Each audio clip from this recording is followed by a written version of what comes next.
একটা মানুষের জন্য তোমরা কি না করেছো বিগত 5 বছর? একটা মানুষের জিকির যা করছো, এতটা জিকির যদি আল্লাহর করতে, তোমাদের জন্য আল্লাহর জান্নাত ওয়াজিব হয়ে যেত। যেখানে যা পাইছে সব বঙ্গবন্ধু।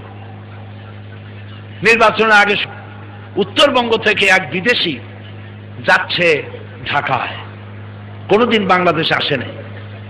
যমুনা সেতুর কাছে গিয়ে বলছে, তোমাদের দেশে এত বড় ব্রিজ, গরিব দেশ এটা। কয় আছে তো, বিরাট ব্রিজ আমাদের। এটার নাম কি? এটার নাম বঙ্গবন্ধু ব্রিজ। আচ্ছা,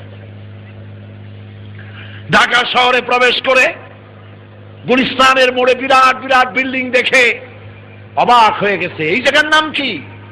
এই জায়গার নাম বঙ্গবন্ধু এভিনিউ। পিছনে ফ্লাড লাইট জ্বলতেছে রাতের আধারে, এত লাইট জ্বলে। এই জায়গার নাম কি? এটার নাম বঙ্গবন্ধু স্টেডিয়াম। আচ্ছা, রাতের বেলায় ওখানে হয় কি? এখানে বঙ্গবন্ধু গোল্ড কাপ টুর্নামেন্ট হচ্ছে। বিদেশি বলল, তাহলে তো দেখতেই হয়, চলো যাই। খেলা দেখতে গেছে, খেলায় হার জিত আছে। যারা হেরেছে পাইকারি দরে ইট মারা আরম্ভ করছে। বিদেশির কপাল খারাপ, এক ইট এসে পড়ছে মাথায়, জায়গায় বেহুশ। 2 ঘন্টা পর হুশ আসার পর জিজ্ঞেস করলো, ভাই আমি কোথায়? কয় বঙ্গবন্ধু হাসপাতালে। এবার লোকটি বলছে যে, ভাই তোমাদের পায়ে ধরি, আল্লাহর রাস্তে, এরপরে আমারে আর বঙ্গবন্ধু গোরস্থানে নিয়ে যেও না।